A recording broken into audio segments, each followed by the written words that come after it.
RCB ಪ್ರತಿ ಪಂದ್ಯದ ನಂತರ ನಾವು ನಿಮ್ಮ ಮುಂದೆ ಇರ್ತೀವಿ ಅಂತ ಮಾತು ಕೊಟ್ಟಿದ್ವಿ. ಒಂದು ದಿನ ಲೇಟಾಗಿ ನಿಮ್ಮ ಮುಂದೆ ಬಂದಿದ್ದೀವಿ, ಯಾಕೆಂದ್ರೆ ಮಳೆ ಜಾಸ್ತಿ ಇತ್ತು, ಮಾತಿನ ಮಳೆ ಕಡಿಮೆ ಆಗಿತ್ತು. ಇವತ್ತು ಮತ್ತೆ ಮಾತಿನ ಮಳೆ ಶುರುವಾಗುತ್ತೆ. ನಮ್ಮ ಜೊತೆ KR ವಾಸುಕಿ ಸರ್, ಕ್ರಿಕೆಟ್ ವಿಶ್ಲೇಷಕರಿದ್ದಾರೆ. ಸರ್ ನಮಸ್ಕಾರ. ನಮಸ್ಕಾರ. ಮ್ಯಾಚು ಮಾತಲ್ಲಿ ಮುಂದಿನ ಮ್ಯಾಚ್ ಬಗ್ಗೆ ಮಾತಾಡೋದಕ್ಕೆ ಇನ್ ಬಿಟ್ವೀನ್ ಬಂದಿದ್ದೀವಿ.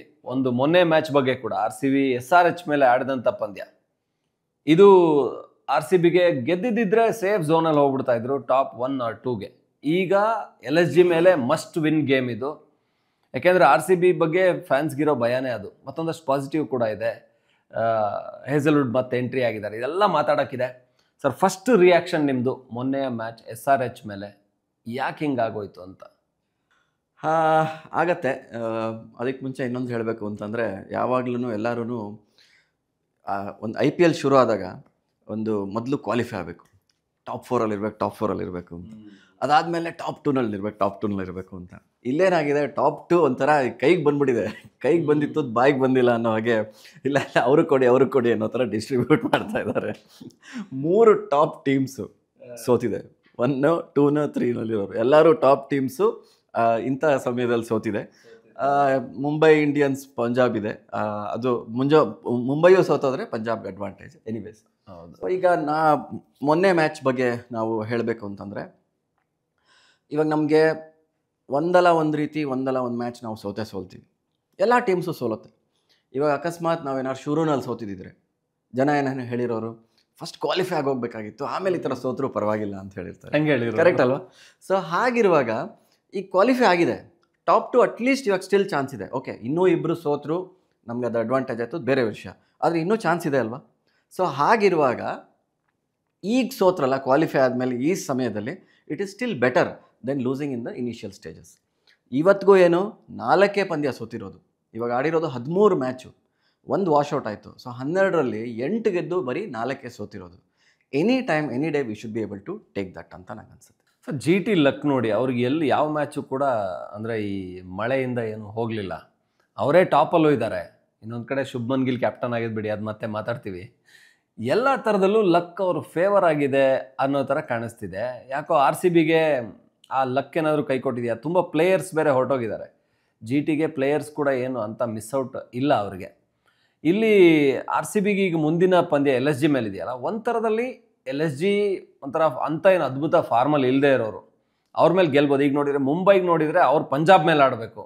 ಪಂಜಾಬ್ ಒಳ್ಳೆ ಫಾರ್ಮಲ್ಲಿ ಇರೋಂಥ ಟೀಮ್. ಆದರೆ LSG ಏನು ಅಂಥ ಫಾರ್ಮಲ್ಲಿಲ್ಲ. ಮೊನ್ನೆ ಒಂದು ಮ್ಯಾಚ್ ಗೆದ್ದಿದ್ದಾರೆ. RCBಗೆ ಪ್ಲಸ್ ಅಂತ ಅನ್ನಿಸ್ತಾ ಇದೆಯಾ? ನೆಕ್ಸ್ಟ್ ನಾವು ಒಳ್ಳೆ ರನ್ ರೇಟಲ್ಲಿ ಗೆಲ್ಬೋದಾ? ಅದೇ ನಾವು ಅವತ್ತು ಮಾತಾಡ್ಕೊಂಡ್ವಿ. ನನ್ನ ಪ್ರಕಾರ RCB ವರ್ಸಸ್ SRH, ಅವಾಗ ನಾವು ಹೇಳಿದ್ದು 90-10 ಅಂತ. ಅವಾಗ ಬೆಂಗಳೂರಲ್ಲಿ ನಡೆಯೋ ಚಾನ್ಸ್ ಇತ್ತು. ಆ್ಯಂಡ್ ಎಲ್ಲ ಒಂಥರ ಒಂದು ಫ್ಲೋನಲ್ಲಿ ಇರ್ತಾಯಿದ್ರು. ಇವಾಗ ನಿನ್ನೆ RCB ಮ್ಯಾಚ್ ಆಡಿದ್ದು 20 ದಿವಸ ಆದಮೇಲೆ. ಮುಂಚೆ ಆಡಿದ ಮ್ಯಾಚ್ಗೂ ಮೊನ್ನೆ ಆಡಿದ ಮ್ಯಾಚ್ಗೂ 20 ದಿವಸ ವ್ಯತ್ಯಾಸ. 20 days is a long gap, big gap. ಅಂತೂ ಅದು ಈ ಥರ ಒಂಥರ ಈ ಬ್ಲಡ್ ಹೊಡೆಯೋದು ಅಂತಾರೆ. ಒಂದು ನೀವು ಯಾವುದೇ T20 ಮ್ಯಾಚ್ಗೆ ಹೋದರೆ ನಿಮಗೆ ಗೊತ್ತೇ ಆಗಲ್ಲ, ನೀವು ಶುರು ಯಾವಾಗ ಮ್ಯಾಚ್ ಆಯಿತು ಯಾವಾಗ ಮುಗೀತು ಅಂತಲೇ ಗೊತ್ತಾಗಲ್ಲ. ಹಾಗಿರುತ್ತೆ ಒಂಥರ. ಆ ಥರ ಒಂದು ಪೇಸಲ್ಲಿ ಇರ್ತಾರೆ. ಆ ಪೇಸಲ್ಲಿ ಆಡೋರಿಗೆ 20 days ಗ್ಯಾಪ್ ಸ್ವಲ್ಪ ಜಾಸ್ತಿ ಆಯಿತು ಅಂತ ಒಂದು ಅನಿಸಿಕೆ. ಆ 20 days ಗ್ಯಾಪು ಹಲವಾರು ಕಾರಣ ಇರುತ್ತೆ. ಏನು ಅಂತಂದರೆ, ಒಂದು ಮ್ಯಾಚ್ ನಾವು ಗೆದ್ದ ತಕ್ಷಣ ಎಲ್ಲ ಸಖತ್ತಾಗಿದೆ ಅಂತ ಹೋಗಿ ಮಲ್ಕೊಂಬಿಡೋದು, ಪಾಚ್ಕೊಂಬಿಡೋದು, ಅದು ತಪ್ಪು. ಅಥವಾ ಸೋತ ತಕ್ಷಣ ಬಿಡಪ್ಪ ಹಿಂಗೆ ನಮ್ಮದು ಹಣೆ ಬರೋಣ ಇಷ್ಟು ಅಂತ ಪಾಚ್ಕೊಂಬಿಡೋದು, ಎರಡೂ ತಪ್ಪಾಗುತ್ತೆ. ಗೆದ್ರೂ ಇನ್ನೆಲ್ಲಿ ನಮಗೆ ಎಲ್ಲೋ ತಪ್ಪು ಮಾಡಿರ್ತೀವಿ, ಒಂದು 4 ಕ್ಯಾಚ್ ಬಿಟ್ಟಿರ್ತೀವಿ, ಅವತ್ತು 4 ಕ್ಯಾಚ್ ಬಿಟ್ಟರೂ RCB ಗೆದ್ದಿತ್ತು. ಸೊ ಹಾಗೆ CSK ಮೇಲೆ ಅನಿಸುತ್ತೆ, if I remember right, correct, CSK ಮೇಲೆ ಬೆಂಗಳೂರಲ್ಲಿ ಹಾಗಾಗಿನೂ ಗೆಲ್ತದು. ಸೊ ಹಾಗೆ ಏನಾದರೂ ಒಂದು ಗ್ಯಾಪ್ಸ್ ಇರುತ್ತೆ, ಅದನ್ನು ನಾವು ಹುಡುಕ್ತಾ ಇರ್ತಾರೆ ಅವರು, ಅಥವಾ ಅಡ್ರೆಸ್ ಮಾಡ್ತಾರೆ. ಅನಲಿಸ್ಟ್ಗಳಿರ್ತಾರೆ, ಕೋಚ್ಗಳಿರ್ತಾರೆ, ಅಸಿಸ್ಟೆಂಟ್ ಕೋಚ್ಗಳು, they will address that. So in this case ನಮಗೆ RCB ಬಗ್ಗೆ ಏನಾಗ್ತಾಯಿದೆ ಅಂತಂದರೆ, ಅವರು ಅದೇ ನಾನು ಹೇಳ್ದಂಗೆ ಮುಂಚೆ ಸೋಲೋದಕ್ಕಿಂತ ಈಗ ಸೋತಿದ್ದು ಒಂದು ಥರ ವಾಸಿ. ಓನ್ಲಿ ನನ್ನ ಪ್ರಕಾರ, ನನಗೆ I was okay with the loss. To be frank with you, I was okay with the loss. ನನ್ನ ಪ್ರಕಾರ ಏನು ಅಂತಂದರೆ, they had to make sure that they go closer to their target. ಅವರು 230 ಹೊಡೆದ ತಕ್ಷಣ ನನಗೊಂದು ಒಂಥರ 90-10 ಅಲ್ಲ, 10-90 ಆಗೋಯ್ತು. 90-10 ಅಂತ ನಾವು ಮಾತಾಡಿದ್ವಿ, ಆದರೂ ಹೇಳಿದ್ವಿ 10 ಯಾಕೆ ಇಟ್ಟಿದ್ದೀವಿ, ಅವ್ರು ಸರಿಯಾಗಿ ಬಾರ್ಸೋಕ್ಕೆ ಶುರು ಮಾಡಿದ್ರೆ ಏನು ಅವ್ರನ್ನ ನಿಲ್ಲಿಸೋರೇ ಇಲ್ಲ ಅಂತ ಹೇಳಿದ್ವಿ. ಅದೇ ಥರ ಆಯಿತು. ಎಲ್ಲಿ 3 ಜನ ನಮಗೆ ಅವತ್ತು ತೊಂದರೆ ಕೊಟ್ಟಿದ್ದು, ನನ್ನ ಒಂದು ಅನಾಲಿಸಿಸ್ ಪ್ರಕಾರ 3 ಜನ. ಒಂದು ಇವರು ಅಭಿಷೇಕ್ ಶರ್ಮಾ ಫಸ್ಟು. ಆಮೇಲೆ ಅಭಿಷೇಕ್ ಶರ್ಮಾ ಅಲ್ಲಿ ಶುರುನಲ್ಲಿ ಹೊಡೆದಿದ್ರಿಂದ ಅದೊಂದು ಹೆಲ್ಪ್ ಆಯಿತು. ಅದಾದಮೇಲೆ ಇವರು ಅನಿಕೇತ್ ವರ್ಮಾ, ಓಕೆ, ಹತ್ತಿರದಿಂದ ನೋಡಿದ್ದೀನಿ ಅಗೇನ್. ಒಂಥರ ಯಾವುದೋ ವಿಜಯ್ ಹಜಾರೆ ಮ್ಯಾಚಲ್ಲಿ ಅವರು ಬಂದಿದ್ದರು. ಅವಾಗ ಯಾಕೆ ನೀವು ಆಡ್ತಾ ಇಲ್ಲ ಅಂತ, ಸರ್ ನೀವು ನಮ್ಮ ಕೋಚ್ಗೆ ಹೇಳಿ ಅಂತ ಅವ್ರು ತಮಾಷೆ ಮಾಡ್ತಾಯಿದ್ರು. ಸೊ ಆ ಥರ ಅವ್ರು ನೋಡಿದ್ದೀನಿ, ಸಾಲಿಡ್ ಪ್ಲೇಯರ್. ಸೊ ಅವರು ಓನ್ಲಿ ಅವ್ರದ್ದು ಮುಂಬೈ ಮಧ್ಯಪ್ರದೇಶ್ ಪ್ರೀಮಿಯರ್ ಲೀಗಲ್ಲಿ ನೋಡಿಬಿಟ್ಟು ಅವ್ರನ್ನ ತೊಗೊಂಡಿದ್ದಾರೆ. He played only 1 Syed Mushtaq match last season, 1, ಅದರಲ್ಲೂ 0 ಹೊಡೆದಿದ್ರು ಅವರು. ಸೊ ಅಂದ್ರೂ ಅವ್ರ ಪೊಟೆನ್ಷಿಯಲ್ನ ನೋಡ್ಬಿಟ್ಟು ತೊಗೊಂಡಿದ್ದಾರೆ. ಎಷ್ಟು ಗ್ರೇಟ್ ನೋಡಿ SRH ಟೀಮ್, ಅವ್ರ ಪೊಟೆನ್ಷಿಯಲ್ ನೋಡ್ಬಿಟ್ಟು ತೊಗೊಂಡಿದ್ದಾರೆ. ಎನಿವೇ, ಸೊ ಅವರು 8 ಬಾಲಲ್ಲಿ 9ನೇ ಬಾಲ್ ಔಟ್ ಆದರು, 8 ಬಾಲಲ್ಲಿ 26 ರನ್ ಹೊಡೆದ್ರು ಅವರು. ಸೊ ಅದು ನನ್ನ ಪ್ರಕಾರ it was massive in that time. ಆ ಟೈಮ್ನಲ್ಲಿ ಏನಾದರೂ ಸ್ವಲ್ಪ RCBಗೆ ವಾಪಸ್ ಬರೋಕ್ಕಾಗಿದ್ದರೆ that was the time. Clean hitting, ಯಾವುದೇ ಒಂದು ಏನಂತಾರೆ, ಒಂದು ನಾಚಿಕೆ ಇಲ್ಲದೆ ಹೊಡೆದು ಅಂತ ಹೇಳ್ತಾರಲ್ಲ, ಯಾವುದೋ ಒಂದು ಚಳಿ ಬಿಟ್ಟು ಹೊಡೆದ್ರು ಅಂತಾರಲ್ಲ, ಆ ಥರ. So clean hitting by Aniket Varma. So ಅದು ಹೆಲ್ಪ್ ಆಯಿತು. ಆಮೇಲೆ ಫೈನಲಿ ಅದಾದಮೇಲೆ ಇವರು ಫುಲ್ಲು ತೊಗೊಂಡ್ರು ಇಶಾನ್ ಕಿಶನ್. ಸೊ ಅವ್ರು 3 ಜನದ ಹೆಲ್ಪ್ ಆಯಿತು. ಸೊ 90-10 ಇರೋದು 10-90 ಆಗೋಯ್ತು. 230 ಹೊಡೆದ ತಕ್ಷಣ ನಮ್ಗೆ ಇನ್ನೊಂದು ಏನಂತಂದರೆ RCB 2 ಸಲ 200ಗಿಂತ ಜಾಸ್ತಿ ಇದು ಮಾಡಿರೋದು, ಗೆದ್ದಿರೋದು. ಅದರಲ್ಲೂ 206 ಮ್ಯಾಕ್ಸಿಮಮ್ ಚೇಸ್ ಮಾಡಿರೋದು. So 230 was too much. ಯಾಕೆಂತಂದರೆ ಕಂಟಿನ್ಯೂಸ್ ಆಗಿ ಹೊಡಿತಾ ಇರಬೇಕು. 14ನೇ ಓವರ್ ತನಕ ಒಂದೊಂದು ಬೌಂಡ್ರಿ ಹೊಡೆದಿದ್ದಾರೆ. 15ನೇ ಓವರೇ ಫಸ್ಟ್ ಓವರ್ ಬೌಂಡ್ರಿ ಇಲ್ಲದೆ ಇರೋದು, ಅಷ್ಟು ಚೆನ್ನಾಗಿ ಆಡಿದ್ದಾರೆ. ಆದರೂ 230 ಹೊಡಿಬೇಕು ಅಂದರೆ ಕಂಟಿನ್ಯೂಸ್ ಇರಬೇಕದು. ಆ ಫೈರ್ ಪವರ್ ಇಲ್ಲ. ವಿರಾಟ್ ಕೊಹ್ಲಿಗೆ we have full respect on him. Okay, 180, 190, 200 ಇರುವಾಗೆಲ್ಲ ರಾಜನ್ ಥರ ಗೆಲ್ಸಿದ್ದಾರೆ. ಬಟ್ ಈ ಥರ 200 ದಾಟಿದ ಮೇಲೆ ಅವ್ರು ಗೆಲ್ಸಿಲ್ಲ. ಸೊ ಅದನ್ನು ನಾವು ಜ್ಞಾಪಕ ಇಟ್ಕೋಬೇಕು. ಸೊ ಆ ಒಂದು ದೃಷ್ಟಿಯಿಂದ ಅಂದರೆ ಹಲವಾರು ವಿಷಯ ನಾವೀಗ ಡಿಸ್ಕಸ್ ಮಾಡಿದ್ದೀವಿ ಒಂದೇ ಒಂದು ಮ್ಯಾಚ್ ಬಗ್ಗೆ. ಹೇಗಾದರೂ ಮಾಡಿ we should have gone closer. ಇನ್ನೊಂದೆರಡು ನಮಗೆ ತೊಂದರೆ ಆಯ್ತು ಅವತ್ತು. ಇವರು ಡೇವಿಡ್ ಇಂಜುರಿ ಆಗಿದ್ದು. 172 ಫಾರ್ 3 ಇದ್ದವರು 172 ಫಾರ್ 2 ಇದ್ದವರು ಆ್ಯಕ್ಚುಲಿ. ಅಲ್ಲಿಂದ ಅವರು 7-8 ವಿಕೆಟ್ನ 16 ರನ್ 17 ರನ್ ಕಳ್ಕೊಂಡ್ರು. ಅದೆಲ್ಲ ತುಂಬ ರೇರ್ ಆಗೋದು, ತುಂಬಾ ರೇರು. ಸೊ 15ನೇ ಓವರು ಇವ್ರು ಮಾಡಿದ್ದು ನಮ್ಮ ನಿತೀಶ್ ರೆಡ್ಡಿ. ಆಮೇಲೆ 16ನೇ ಓವರು ನಮ್ಮ ಶ್ರೀಲಂಕಾ ಪೇಸರ್ ಮಾಡಿದ್ದು. ಅದು ಎರಡು it made a big difference to the game. Malinga ಮಾಡಿದ್ದು it made a big difference. Sir, ಈಗ ಅದಕ್ಕೇನಾ RCB ಫ್ಯಾನ್ಸ್ ಇಷ್ಟು ಕಾಯ್ತಾ ಇರೋದು? ಹೇಸಲ್ವುಡ್ ಬೇಕು ಬರಬೇಕು. ನಿಜಕ್ಕೂ ಅವ್ರು ಬಂದಿದ್ದ ಡಿಫ್ರೆನ್ಸ್ ತುಂಬ ಆಗುತ್ತಾ? ಜೋಶ್ ಹೇಸಲ್ವುಡ್ ಬಂದರೆ ಈಗ ಮುಂದಿನ ಮ್ಯಾಚ್ಗಳಲ್ಲಿ ತುಂಬ ಡಿಫ್ರೆನ್ಸ್ ಆಗುತ್ತಾ? ಅವ್ರು ಬಂದರೆ ದೊಡ್ಡ ಶಕ್ತಿನ RCBಗೆ? ಹೌದು, ಖಂಡಿತ ಒಳ್ಳೆ ಪ್ರಶ್ನೆ ಇದು. ಯಾತಕ್ಕೆ ಅಂತಂದರೆ ನಾವು ಡಿಸ್ಕಸ್ ಮಾಡಿದ್ವಿ ಒಂದ್ಸಲಿ. ಅಕಸ್ಮಾತ್ ಏನಾದರೂ ಹೇಸಲ್ವುಡ್ ಇಲ್ಲದೆ ಎಂಗಿಡಿ ಇದ್ರೂ ಪರವಾಗಿಲ್ಲ ಅನ್ನೋ ಥರ ಎಲ್ಲೋ ಒಂದು ಕಡೆ ಒಂದು ಡಿಸ್ಕಸ್ ಮಾಡಿದ್ವಿ. ಅದು ಒಂದು ಮಟ್ಟಿಗೆ ಅದು ಕರೆಕ್ಟ್, ಇವಾಗಲೂ ಕರೆಕ್ಟು. ಆದರೆ ಇವಾಗ ಎಂಗಿಡಿ ಕೂಡ he can bowl some loose deliveries ಅಲ್ಲಿ ಇಲ್ಲಿ. ಎಲ್ಲರೂ ಒಂದು ಲೆವೆಲಲ್ಲೇ ಇರಲ್ಲ, ಆಯಿತಾ? ಎಲ್ಲ ಅಂದರೆ ಇವಾಗ ಸುಮ್ಮನೆ ಒಂದು ಇದು ಕೊಡಬೇಕು ಅಂದರೆ ಎಲ್ಲನೂ ನಮ್ಮ ಪುಟ್ಟಣ್ಣ ಅವ್ರ ಥರ ಇದು ನಾಗರಾವ್ ಪಿಕ್ಚರ್ ಥರ ಬರಲ್ಲ, ಅಥವಾ ಎಲ್ಲರೂ ನಮ್ಮ ಅಣ್ಣವ್ರ ಥರ ಆ್ಯಕ್ಟಿಂಗ್ ಮಾಡೋಕ್ಕಾಗೋದಿಲ್ಲ. ಎಲ್ಲರೂ ಅವ್ರವ್ರ ಲೆವೆಲಲ್ಲಿ ಇರ್ತಾರೆ. ಸೊ ಹಾಗಿರೋದ್ರಿಂದ ನಮಗೇನಾಗುತ್ತೆ, ಅಲ್ಲಿ ಎಂಗಿಡಿ ಸ್ವಲ್ಪ ಲೂಸ್ ಬಾಲ್ಸ್ ಬೌಲ್ ಮಾಡಿದ್ರು. ಓಕೆ, ಅದೇ ಹೇಸಲ್ವುಡ್ ಇದ್ದಿದ್ರೆ 99% ಅಲ್ಲಿವರೆಗೂ ಸ್ಕೋರ್ ಹೋಗಕ್ಕೆ ಬಿಡ್ತಾ ಇರಲಿಲ್ಲ. 99% ಇಶಾನ್ ಕಿಶನ್ನು ಹೇಸಲ್ವುಡ್ ಕೊಡೋಕ್ಕಾಗ್ತಿರ್ಲಿಲ್ಲ. ಓಕೆ, ಎಷ್ಟೇ ಇಶಾನ್ ಕಿಶನ್ ಒಂದು ಸೂಪರಾಗಿ ಆಡ್ತಾರೆ, ಚಳಿ ಬಿಟ್ಟು ಆಡ್ತಾರೆ, ಅದಕ್ಕೆ ಅವ್ರು ಇಷ್ಟು ಮೇಲೆ ಬಂದಿರೋದು. ಈಗ ಹೊಡೆದ ಅಂದರೆ ಸರಿಯಾಗಿ ಟ್ರಾವಿಸ್ ಹೆಡ್ ಥರ ಸರಿಯಾಗಿ ಹೊಡೆದ ಅಂದರೆ ಮುಲಾಜೆ ಇಲ್ಲದೆ ಹೊಡಿತಾರೆ ಅವರು, ಅದಕ್ಕೆ ಅವ್ರು ಗ್ರೇಟ್. ಸೊ ಹಾಗಿರೋದ್ರಿಂದ ಅದಾದಮೇಲೆ ಅವ್ರೇನು ಮಾಡಿದ್ರು, ಅವರು ಹೇಸಲ್ವುಡ್ ಇದ್ದಿದ್ರೆ it would have been a big difference. So Hazlewood ಇವಾಗ ಬಂದಿದ್ದಾರೆ ಅನ್ನೋದು ತುಂಬ ಒಳ್ಳೆ ಮಾತು. ಅದೇ ನಾವು ಅವತ್ತು ಯಾವುದೋ ರಾಜ ಬಂದು ಎಷ್ಟು ವ್ಯತ್ಯಾಸ ಆಗುತ್ತೆ ಇದು ಯುದ್ಧದಲ್ಲಿ ಅಂತ ಮಾತಾಡೋದಲ್ಲ, ಆ ಥರ ಹೇಸಲ್ವುಡ್ ಅಲ್ಲಿ ಇಲ್ಲಿ ಕಾಣಿಸ್ಕೊಳ್ಳೋದೇ ಒಂದು ಸ್ಫೂರ್ತಿ RCBಗೆ ಒಂದು ಮಟ್ಟಕ್ಕೆ. ಅಕಸ್ಮಾತ್ ಅವ್ರೇನಾದರೂ ಕೊನೆ ಪಂದ್ಯ ಅಥವಾ ಕ್ವಾಲಿಫೈಯರ್ಸ್ ಆಡಿದ್ರೆ ತುಂಬಾ it will make A difference. In fact ಸ್ವಲ್ಪ ನನಗೆ ಸ್ವಲ್ಪ ಔಟ್ ಹೊಡಿತಾ ಇತ್ತು ಮನಸ್ಸು, ಸ್ವಲ್ಪ ಹೇಸಲ್ವುಡ್ಡು ಇಲ್ಲದೆ ಇರೋದು, ಎಂಗಿಡಿನೂ ಹೊಟ್ಟೋಗ್ತಾರೆ ಅನ್ನೋದು. ಈಗ ಹೇಸಲ್ವುಡ್ ಏನಾದರೂ ಕ್ವಾಲಿಫೈಯರ್ಗಿದ್ದು ಅವ್ರು ಆಡಿದ್ರೆ it will make a big difference to RCB. Super. ಯಾಕೆಂದರೆ ಒಂದು ಪರ್ಪಲ್ ಕ್ಯಾಪಲ್ಲಿ ಕೂಡ ಒಂದು ಚಾನ್ಸ್ ಇದೆ RCB ಪರ್ಪಲ್ ಕ್ಯಾಪ್ ತಗೊಳ್ಳೋದಕ್ಕೆ. ಯಾಕೆಂದರೆ ವಿಕೆಟ್ 3 ವಿಕೆಟ್ ಡಿಫ್ರೆನ್ಸ್ ಇದೆ ಅಷ್ಟೇ. 21ರಲ್ಲಿದ್ದಾರೆ, ಇವರು 18ರಲ್ಲೇನೋ ಇದ್ದಾರೆ. ಹಾಗಾಗಿ ಬಹುಶಃ ಅದು ಒಂದು ಚಾನ್ಸ್ ಇದೆ ಆರ್ ಸಿ ಬಿಗೆ. ಹೇಸಲ್ವುಡ್ ಎಂಥ ಬೌಲರ್, ಒಂದು ಮ್ಯಾಚಲ್ಲಿ 2-3 ವಿಕೆಟ್ ತೊಗೊಂಡ್ಬಿಡ್ತಾರೆ, ದೊಡ್ಡ ವಿಷಯನೇ ಅಲ್ಲ. Okay, I will agree with that. ಒಂದು ಪರ್ಪಲ್ ಕ್ಯಾಪ್ ಬರುತ್ತೆ, ಅದೆಲ್ಲ ಸರಿ. ಇವಾಗ ನೂರ್ ಅಹಮದ್ ಅವ್ರಿಗಿರೋ ಪರ್ಪಲ್ ಕ್ಯಾಪ್, ಅವ್ರ ಟೀಮ್ ಎಲ್ಲಿದೆ? ಸೊ ನೂರ್ ಅಹಮದ್ಗೆ ಅದು ಎಲ್ಲೋ ಒಂದು ಕಡೆ ಖುಷಿ ಇದ್ರು, ಪರ್ಸ್ನಲ್ ಖುಷಿ ಇದ್ರೂ ಅವ್ರ ಹೊರಗಡೆ ಏನು ಹೇಳ್ಕೊಳಕ್ಕೆ ಆಗಲ್ಲ, ನನಗೆ ಪರ್ಪಲ್ ಕ್ಯಾಪ್ ಇದೆ ಅಂತ ಅವ್ರು ಹೇಳ್ಕೊಳ್ಳೋ ಒಂದು ಪರಿಸ್ಥಿತಿನಲ್ಲೇ ಇರಲ್ಲ. ಸೊ ನೀವು ಕಪ್ ಗೆದ್ದರೆ ಮಿಕ್ಕಿದ್ದಕ್ಕೆ ಎಲ್ಲನೂ ವ್ಯಾಲ್ಯೂ. ಇವಾಗ ಯಾವುದೋ ಒಂದು ಆ್ಯಕ್ಟ್ರು ಬರ್ತಾರೆ, ಯಾವುದೋ ಒಂದು ದೊಡ್ಡ ಪಿಕ್ಚರಲ್ಲಿ ನೋಡಿದ್ದೀವಿ, ನನಗೆ 102 ಡಿಗ್ರಿ ಜ್ವರ ಇತ್ತು, ಹಂಗೂ ಶೂಟ್ ಮಾಡಿದ್ವಿ, ಅಲ್ಲಿ ಮಾಡಿದ್ವಿ ಅಂತ. ಎಲ್ಲರೂ 102 ಡಿಗ್ರಿನಲ್ಲಿ ಮಾಡಿದ್ರು ಅಂತ. ಎಲ್ಲ ಪಿಕ್ಚರಲ್ಲೂ ಏನಾದರೂ ಒಂದು ನಡೆದಿರತ್ತೆ ಆ ಥರ. ಕೈಕಾಲು ಮುರ್ಕೊಂಡು ಯಾರೋ ಬಂದಿರ್ತಾರೆ, ಯಾರೋ ಮನೆಯಲ್ಲಿ ಡೆಲಿವರಿ ಇರೋದು ಹೆಂಡ್ತಿಗೆ, ಆದರೂ ಬಂದಿರ್ತಾರೆ. ಬೇರೆನೋ ಇವಾಗ ಇದು ಯಾವುದಾದ್ರು ಒಂದು ಹಾಡಿದೆ PB ಶ್ರೀನಿವಾಸ್ದು, ವೆರಿ ವೆರಿ ಫೇಮಸ್ ಸಾಂಗ್, ರವಿವರ್ಮನ ಆ ಹಾಡಿದೆಯಲ್ಲ, ಆ ಹಾಡಿಗೆ ಅವ್ರು ಬಂದಾಗ ಅವ್ರ ತಾಯಿ ಹೋಗ್ಬಿಟ್ಟಿದ್ರು, ಅದರದ್ದು ಕಾರ್ಯ ಮುಗಿಸ್ಕೊಂಡ್ಬಂದಿದ್ರು ಅವರು. ಐ ಮೀನ್ ಸ್ಮಶಾನಕ್ಕೆ ಹೋಗಿ ಬಂದಿದ್ರು. ಆ ಹಾಡು ಅವ್ರಿಗೆ ಅವಾಗ ಬಂದಿದ್ದು ಭಾಳ ಹೆಚ್ಚು. ಸೊ ಆ ಥರ ಎಲ್ಲರೂ ಎಲ್ಲ ಕಷ್ಟಪಟ್ಟಿರ್ತಾರೆ. ಸಕ್ಸಸ್ ಸ್ಟೋರಿದು ನಾವು ಕೇಳಿಸ್ಕೊತೀವಿ. ಯಾವುದೋ ಒಂದು ಫ್ಲಾಪ್ ಪಿಕ್ಚರಲ್ಲಿ ಜ್ವರ ಇದು ಬಂದಿದೆ ಅಂದರೆ ಆಯ್ತು ಬಿಡೋಣ, ಬಂದಿದೆಯಾ ಹೋಗಿದೆಯಾ ಏನೀಗ ಅಂತ. ಅದೇ ಸಕ್ಸಸ್ ಆಗಿರೋ ಪಿಕ್ಚರು ಅಥವಾ ಸಕ್ಸಸ್ ಆಗಿರೋ ಕಥೆನಲ್ಲಿ ಅವಾಗ ನಾವೇನಾದ್ರು ಕೇಳಿಸ್ಕೊಂಡ್ರೆ, ಇವಾಗ ರವಿವರ್ಮ ಒಂದು ಸ್ವಲ್ಪನೂ ಹಿಟ್ಟಾಗಿರಲಿಲ್ಲ ಅಂದರೆ ದುಃಖದಲ್ಲಿದ್ದರು, ಚೆನ್ನಾಗಿ ಬಂದಿಲ್ಲ, ಏನೀಗ ಅದು ಯಾರು ಮಾತಾಡೋದೇನು ಅಂತ ಆಗ್ಬಿಡುತ್ತೆ. ಸೊ ಆ ಥರ ಯಾವಾಗ ಸಕ್ಸಸ್ಫುಲ್ ಆಗಿರುತ್ತೆ ದೆನ್ ಓನ್ಲಿ ಪರ್ಪಲ್ ಕ್ಯಾಪ್ಗೆ ಆರೆಂಜ್ ಕ್ಯಾಪ್ಗೆ ವ್ಯಾಲ್ಯೂ. ಓಕೆ, ಇಲ್ಲ ಅಂತಂದರೆ ಆ ಪರ್ಸ್ನಲ್ ಇದಿರುತ್ತೆ, ನೆಕ್ಸ್ಟ್ ಟೈಮ್ ಅವ್ರಿಗೆ ಸ್ವಲ್ಪ ಜಾಸ್ತಿ ದುಡ್ಡು ಸಿಗ್ಬೋದು ಆಪ್ಷನಲ್ಲಿ, ಬಟ್ ದಟ್ ಈಸ್ ಇಮ್ಮೆಟೀರಿಯಲ್.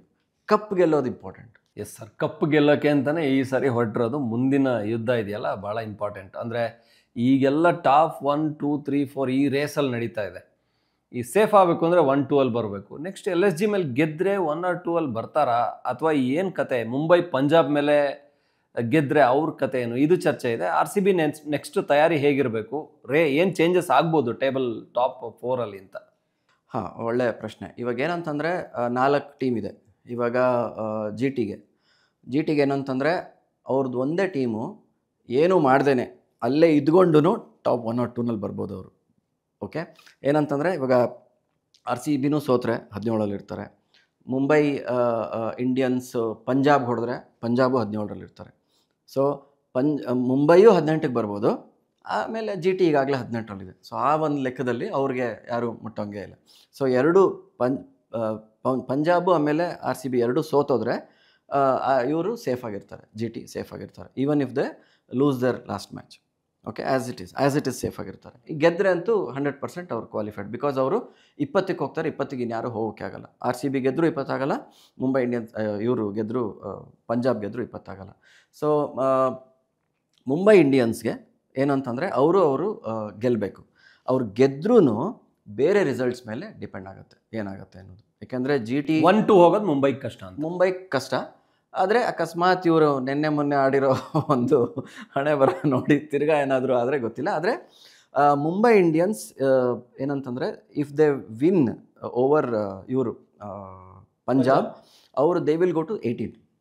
ಆವಾಗ RCBಗೆ ಗೆಲ್ಲೇಬೇಕು ಟು ಕಮ್ ಟು 20. ಆ್ಯಂಡ್ ಇವರು ಇಬ್ಬರಲ್ಲಿ ಯಾರದು GTನೂ ಅಷ್ಟೇ, GTನೂ ಗೆಲ್ಲಬೇಕು to come to 20. But GT ಒಳ್ಳೆ ಫಾರ್ಮ್ನಲ್ಲಿದ್ದಾರೆ. GT ಆಮೇಲೆ ಪಂಜಾಬು ಒಳ್ಳೆ ಟೀಮು.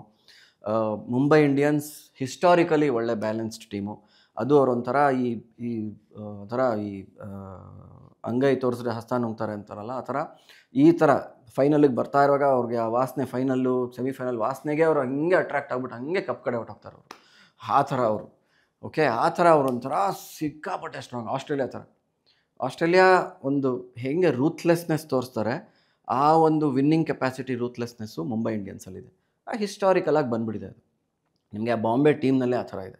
ಬಾಂಬೆ ಟೀಮ್ನ ಸೋಲ್ಸೋದು ಯಾತಿಗೆ ಕಷ್ಟ ಅಂತಂದರೆ ಒಂಥರ ಗೆಲ್ಲಬೇಕಷ್ಟೇ ಅವ್ರಿಗೆ. ಹಂಗೆ ಆಡ್ತಾರೆ ಅವರು, ಸಖತ್ತಾಗಿ ಆಡ್ತಾರೆ, ಅದರಲ್ಲೇನು ಮುಚ್ಚುಮರೆ ಇಲ್ಲ, ಸಖತ್ತಾಗಿ ಆಡ್ತಾರೆ. ಅದೇ ಥರನೇ ಒಂದು ಅದೇ ಊರಲ್ವ, ಅದೇ ಥರ ಗಾಳಿ ಬೀಸಿರುತ್ತೆ, ಹವಾ ಅಲ್ಲೇ ಹೊಡಿತಾ ಇರುತ್ತೆ. ಸೊ ಅವರೂ ಹಾಗೆ ಇದ್ದಾರೆ. ಆಮೇಲೆ ಪಂಜಾಬಿಗೆ ಬಂದಾಗ ಪಂಜಾಬ್ದು ಏನು ಪ್ರಾಬ್ಲಮ್ ಅಂತಂದರೆ ಈ ಟಾಪ್ 2ನಲ್ಲಿರೋ ಒಂದು ಟೀಮ್ ಮೇಲೆ ಆಡ್ತಾ ಇದ್ದಾರೆ. ಮುಂಬೈಗೆ ಹೆಂಗೆ ಒಂದು ಅಡ್ವಾಂಟೇಜೋ ಪಂಜಾಬ್, ಯಾಕೆಂದರೆ ಪಂಜಾಬ್ ಹೊಡೆದ್ರೆ ಅವ್ರು ಇನ್ನೇನು ಕಾಯಬೇಕಾಗಿಲ್ಲ, ಅವರು ಆಟೋಮೆಟಿಕ್ಕಾಗಿ ಸ್ವಲ್ಪ ಈಸಿಯಾಗಿ ಹೋಗುತ್ತೆ. ಪಂಜಾಬ್ಗೆ ಏನು ಪ್ರಾಬ್ಲಮ್ ಅಂದರೆ ಮುಂಬೈ ಮೇಲೆ ಆಡ್ತಾರೆ. ಸೊ ಮುಂಬೈ ಈಗಾಗಲೇ ನಾವು ಹೇಳ್ದಂಗೆ ಒಂದು ಟಾಪ್ 2ದು ವಾಸನೆ ಇದ್ದರೆ ಅವರು ಹುಲಿಗಳ ಥರ ಆಗ್ಬಿಡ್ತಾರೆ, ಎಲ್ಲಿಲ್ಲದ ಹುಲಿ ಥರ ಆಗ್ಬಿಡ್ತಾರೆ ಅವರು. ಸೊ ಪಂಜಾಬ್ಗೆ ನನ್ನ ಪ್ರಕಾರ ವಿಪರೀತ ಕಮ್ಮಿ ಚಾನ್ಸು. ಬಿಕಾಸ್ ಮುಂಬೈನ ಹೊಡೆಯೋದು ಅಷ್ಟು ಮುಂಬೈ ಇಂಡಿಯನ್ಸ್ ಹೊಡೆಯೋದು ಅಷ್ಟು ಈಸಿ ಅಲ್ಲ. ಓಕೆ, ಅದು ಒಂದು ಭಾಗ. ಇನ್ನೊಂದು RCB. ಕೊನೆಯಲ್ಲಿ RCB ಅದೇ ನಾವು ಮುಂಚೆಯಿಂದಾನೇ ಮಾತಾಡಿದ್ದೀವಿ. ಟಾಪ್ 2ಗೆ ಹೋದರೆ ಒಂಥರ ಕಾನ್ಫಿಡೆನ್ಸ್ ಇರುತ್ತೆ. ಟಾಪ್ 2ಗೆ ಹೋದರೆ ಒಂಥರ ಒಂದು ಮಾಡಿದ್ದೀವಿ, ನಮ್ಗೀಗ ಆಗತ್ತೆ ಅಂತ. 2016 ಟಾಪ್ 2ನಲ್ಲಿ ಇದ್ರು ಅವರು.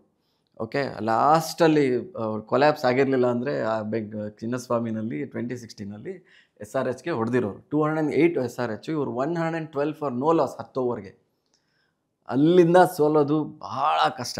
ಓಕೆ, ಆ ಬೆನ್ ಕಟ್ಟಿಂಗ್ ಅನ್ನೋರು he did wonderful allround performance. Cut ಮಾಡಿಬಿಟ್ರು. ಓಕೆ, ಸೊ ಆ ಥರ. ಸೊ RCB ನೀವು ಲೆಕ್ಕಕ್ಕೆ ತೊಗೊಂಡ್ರೆ RCB will have to win, ಅದರಲ್ಲೇನು ಎರಡು ಮಾತಿಲ್ಲ. RCB ಗೆಲ್ಲೇಬೇಕು.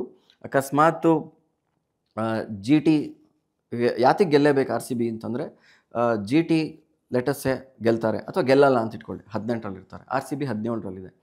ಪಂಜಾಬು ಗೆಲ್ಲತ್ತೆ ಅಂತ ಇಟ್ಕೊಂಬಿಡಿ. ಓಕೆ, ಅವರು ಮುಂದೋಗ್ತಾರೆ. ಅಕಸ್ಮಾತು ಮುಂಬೈ ಗೆದ್ದರೆ ಅವರು 17ನ ದಾಟ್ಕೊಂಡು 18 ಕೊಟ್ಟೋಗ್ತಾರೆ. ಅಕಸ್ಮಾತ್ ಪಂಜಾಬ್ ಗೆದ್ದರೆ ಅವರು ನಮ್ಮನ್ನ 17ರಿಂದ 19 ಕೊಟ್ಟೋಗ್ತಾರೆ. ಸೊ ಈಗಾಗಲೇ 18ರಲ್ಲಿ GT ಇರೋದ್ರಿಂದ RCB ಕೊನೆ ಪಂದ್ಯ ಗೆಲ್ಲೇಬೇಕು. ಅಷ್ಟು ಕಷ್ಟ ಸಾಧ್ಯ, ಅದು ಅಷ್ಟು ಸುಲಭವಾದ ವಿಷಯ ಅಲ್ಲ. RCB must win game. ಯಾಕಂದರೆ ರನ್ ರೇಟಲ್ಲಿ ಎಲ್ಲರೂ ಕೂಡ RCBಗಿಂತ ಮುಂದಿದ್ದಾರೆ. ಮುಂಬೈ ಅಂತೂ ನೀವು ಹೇಳಿದ್ರಿ, ಮುಂಬೈ ಗೆದ್ದರೆ ಮೇಲೋಗ್ತಾರೆ, ಯಾಕೆಂದರೆ ಅವ್ರ ರನ್ ರೇಟ್ ತುಂಬ ಚೆನ್ನಾಗಿದೆ. RCB ಸೋತ್ರೆ, ಪಂಜಾಬ್ ಸೋತ್ರೆ ಅವ್ರ ರನ್ ರೇಟು 0.3 0.2 ಅಲ್ಲಿದ್ದಾರೆ. ಸೊ ಅದನ್ನು ಇಂಪ್ರೂವ್ ಮಾಡ್ಕೊಳ್ಳೋದು ತುಂಬ ಕಷ್ಟ. ಒಂದು ಮ್ಯಾಚಲ್ಲಿ ರನ್ ರೇಟ್ ಓವರಾಗಿ ಇನ್ಕ್ರೀಸ್ ಆಗೋದು ತುಂಬ ಕಷ್ಟ, ಯಾಕಂದರೆ ಎರಡು ಟೀಮ್ ಕಾಂಪಿಟೇಟಿವ್ ಇದೆ. ಆಯ್ತು ಸರ್, ಇದೆಲ್ಲ ಜನರಿಗೆ ಒಂದು ಮಟ್ಟಿಗೆ ಅರ್ಥ ಮಾಡಿಸಿದ್ದೀರಾ. ಈಗ ಮುಂದಿನ ಪ್ರಶ್ನೆ ಏನು ಅಂದರೆ, RCB ಎಷ್ಟು ಎಫಿಷಿಯೆಂಟ್ ಆಗಿದ್ದಾರೆ, ಏನು ಚೇಂಜ್ ಮಾಡ್ಕೋಬೇಕು, LSG ಮೇಲೆ ಏನು ಅಪ್ರೋಚ್ ಇರಬೇಕು RCBದು ಅಂತ ಅನ್ನೋದು. ಏನಂತಂದರೆ, ಅವರು ಒಂದು ಹಳೇದನ್ನೆಲ್ಲ ಸ್ವಲ್ಪ ನೆನೆಸ್ಕೋಬೇಕು. ಶುರುನಲ್ಲಿ ಅವ್ರು ಏನು ಮಾಡಿದ್ರು, ಹೇಗೆ ಗೆದ್ದರು ಅಂತ. ಎಷ್ಟೋ ಸಲ ಏನಾಗುತ್ತೆ, ಈ ಟೆಂಡೂಲ್ಕರ್ಗೆ ಒಂದು ಸ್ವಲ್ಪ ಒಂದು ಲೋ ಫೇಸ್ ಇತ್ತು ಒಂದು ಸಮಯದಲ್ಲಿ. ಅವ್ರ ಹಳೆ ವೀಡಿಯೋನ ನೋಡ್ತಾಯಿದ್ರು. ಏನಂತಂದರೆ, ಒಂದು 4 ಬಾಲ್ ಸರಿಯಾಗಿ ಬಂದೇ ಬೀಳಬೇಕು. ಒಂದು 100 ಒಂದು 70 80 ಎಲ್ಲಿಂದನೋ ಬಂದ್ಬಿಡ್ಬೇಕು. ಅದು ಬರೋದಕ್ಕೆ ಒಂಥರ ಅವರು ಕಾಯ್ತಾಯಿರ್ತಾರೆ. ನಾನು ನಿಮ್ಗೆ ಅವತ್ತು ಹೇಳ್ದಲ್ಲ, ಯಾರ ಮೇಲೆ ಹೋಗಿ 50 ಹೊಡಿತೀನಿ, 5 ವಿಕೆಟ್ ತೆಗಿತೀನಿ ಅಂತ ಹೇಳೋಕ್ಕಾಗಲ್ಲ. ಅಲ್ಲಿ ಹೋಗ್ತಾರೆ, they will give their best ಅಷ್ಟೇ. ಸೊ ಅದೇ ಥರ ಎಲ್ಲಿಂದನೋ ಯಾವ ಒಂದು ಶಕ್ತಿಗಳು ಫ್ಲಾಪ್ ಆಗ್ತಾ ಇರುತ್ತೋ ಅವರಿಂದ, ಯಾವ ಒಂದು ಶಕ್ತಿಯಿಂದ ಅಥವಾ ಯಾವುದೋ ಒಂದು ವಿಷಯದಿಂದ ಅವ್ರಿಗೆ ಸುಮ್ಮನೆ ರನ್ಔಟ್ ಆಗೋಗೋದು, ಅಂಪೈರ್ ತಪ್ಪು ಕೊಟ್ಬಿಡೋದು, ಅಥವಾ ಯಾವುದೋ ಒಂದು ಎಕ್ಸ್ಟ್ರಾಡಿನರಿ ಕ್ಯಾಚ್ ಯಾರೋ ಹಿಡಿದ್ಬಿಡೋದು, ಆ ಥರ ಏನಾದ್ರು ಹೆಂಗೆ ಬ್ಯಾಡ್ ಲಕ್ ಹೋಗ್ತಾಯಿತ್ತೋ ಹಾಗೆ ಗುಡ್ ಲಕ್ ಹೋಗೋ ಕಾಯ್ತಾರೆ ಅವರು. ಆಯಿತಾ? ಸೊ ಇನ್ ದಿಸ್ ಕೇಸ್ ನನ್ನ ಪ್ರಕಾರ RCBಗೆ ಹಳೇದವ್ರು ಏನು ಮಾಡಿದ್ರು ಫಸ್ಟ್ ಫ್ಯೂ ಮ್ಯಾಚಸಲ್ಲಿ ನೋಡಬೇಕು. ಏನು ಮಾಡಿದ್ರು ಅವರು ಫಸ್ಟ್ ಫ್ಯೂ ಮ್ಯಾಚಸಲ್ಲಿ ಎಲ್ಲ ಥರನೂ ಅವರು ಸರಿಗಿತ್ತು. ಬೌಲಿಂಗ್ ಚೆನ್ನಾಗಿತ್ತು, ಬ್ಯಾಟಿಂಗ್ ಚೆನ್ನಾಗಿತ್ತು. ಇವಾಗ ನಮ್ಮದು ಬ್ಯಾಟಿಂಗು ಸ್ವಲ್ಪ ಹೊಡೆಸ್ಕೊಂಡಿದೆ. ದೇವದತ್ ಪಡಿಕಲ್ ಇಲ್ಲ, ಮಯಾಂಕ್ ಅಗರ್ವಾಲ್ ಬಂದ ತಕ್ಷಣ ಅಡ್ಜಸ್ಟ್ ಆಗೋಕ್ಕೆ ಸಾಕು, ತುಂಬ ಕಷ್ಟ. ಅವತ್ತು ನಾವು ತುಷಾರ ಬಗ್ಗೆ ಮಾತಾಡಿದ್ವಿ. ಒಂದು ತಂಡದ ಒಳಗಡೆ ಬಂದು ತಕ್ಷಣ ಅವರು ಏನಾದರೂ ಒಂದು ಅಡ್ಜಸ್ಟ್ ಆಗಬೇಕು ಅಂತಂದರೆ ಭಾಳ ಕಷ್ಟ ಆಗಿಬಿಡುತ್ತೆ. ಸೊ ಅವ್ರಿಗೆ ಮಯಾಂಕ್ ಅಗರ್ವಾಲ್ ಅದು ಏನೇ ಆಗಲಿ, ನಾನು ಇಲ್ಲಿ ಬಂದಿದ್ದೀನಿ, ನಾನು ಆಡ್ತೀನ, ಚೆನ್ನಾಗಿ ಆಡ್ತೀನ, ಒಂದು 50 ಹೊಡಿತೀನ, ನೆಕ್ಸ್ಟ್ ನಾನು ರಿಟೈನ್ ಆಗ್ತೀನ, ಅದು ಬಂದೇ ಬರುತ್ತೆ. ಹ್ಯೂಮನ್ ಸಹಜ ಅದು. ನಿಮಗೂ ನಮಗೂ ತಪ್ಪಿದ್ದಲ್ಲ, ಅವ್ರಿಗೂ ತಪ್ಪಿದ್ದಲ್ಲ, ಎಂಥ ದೊಡ್ಡ ಪಾಲಿಟಿಷಿಯನ್ ಮೇಲೆ ಟಾಪ್ ಮೋಸ್ಟಲ್ಲಿರೋರ್ಗೂ ತಪ್ಪಿದ್ದಲ್ಲ. ಆಯಿತಾ? ಸೊ ಎಲ್ಲ ಕಡೆ ಅದಿರುತ್ತೆ. ಸೊ ಆ ಒಂದು ನಿಟ್ಟಿನಲ್ಲಿ ಸ್ವಲ್ಪ ಈ ಕಡೆ ಆ ಕಡೆ ಆಗುತ್ತೆ. ಆ್ಯಂಡ್ ಪ್ರೆಷರು ಪಾಪ ಅವ್ರ ಪುಣ್ಯಕ್ಕೆ 230 ಚೇಸ್ ಮಾಡೋದು, it was like too much for him. So ಆದರೂ ಹಂಗಾಗತ್ತೆ. ಸೊ ನಮ್ಮ ಬ್ಯಾಟಿಂಗ್ ಸ್ವಲ್ಪ ಹೊಡೆಸ್ಕೊಂಡಿದೆ. ಸಾಲ್ಟ್ ಫಾರ್ಚುನೇಟ್ಲಿ ಚೆನ್ನಾಗಿ ಆಡಿದ್ರು. ವಿರಾಟ್ ಕೊಹ್ಲಿ ಆ್ಯಸ್ ಯೂಶ್ವಲ್ ಅವರು ಚೆನ್ನಾಗಿ ಆಡಿದ್ರು. ವಿರಾಟ್ ಕೊಹ್ಲಿ ನೋಡಿ, 20 ದಿವಸ ಅಲ್ಲ, 40 ದಿವಸ 60 ದಿವಸ ಆದ್ರೂ ಅವರು ಅದ್ರ ಪ್ರಕಾರ ನನಗೆ ಅಲ್ಲಿ ಏನು ಬೇಕು ಅಂತ ನೋಡ್ಕೊಂಡು ಅವರು ಸೆಟ್ ಮಾಡ್ಕೊಂಬಂದಿರ್ತಾರೆ. ಅವರಿಂದ ಅವರು ಬೇರೆ ನಮ್ಮ ತಂಡದವರು ಬೇರೆಯವರು ಕಲ್ತ್ಬಿಟ್ಟು ಮಾಡಬೇಕಾಗಿತ್ತು. ಆ 20 ದಿವಸದ್ದು ವಾಸ್ ವೆರಿ ಇಂಪಾರ್ಟೆಂಟ್ ನನ್ನ ಪ್ರಕಾರ. ಬಿಕಾಸ್ ಹೇಸಲ್ವುಡ್ ಇಲ್ಲ, ಆಮೇಲೆ 20 ಡೇಸು ಬೆಂಗಳೂರಿಂದ ಶಿಫ್ಟ್ ಆಯಿತು, ಲಾಸ್ಟ್ ಮೂಮೆಂಟಲ್ಲಿ ಶಿಫ್ಟ್ ಆಯಿತು. They had only 1 training session in Lucknow. Bengaluru ವೆದರ್ಗೂ ಲಕ್ನೋ ವೆದರ್ಗೂ ಒಂದು ಅಜಗಜಾಂತರ ವ್ಯತ್ಯಾಸ. ಒಂದು ಇಂಡಿಯಾ, ಒಂದು ಇನ್ಯಾವುದೋ ದೇಶ ಆದಂಗೆ ಅದು. ಆಯಿತಾ? ಅಷ್ಟು ವ್ಯತ್ಯಾಸ. ಸೊ ಅದು ಆಯಿತು. ಕ್ಯಾಪ್ಟನ್ ಚೇಂಜ್ ಆಗೋಯ್ತು. ಸೊ ಇದ್ದಕ್ಕಿದ್ದಾಗೆ ಅವರು Jitesh Sharma, it's not easy. ಒಂದು IPL team with top stars, it's not easy to handle. ಅವೆಲ್ಲನೂ ವ್ಯತ್ಯಾಸ ಆಯಿತು.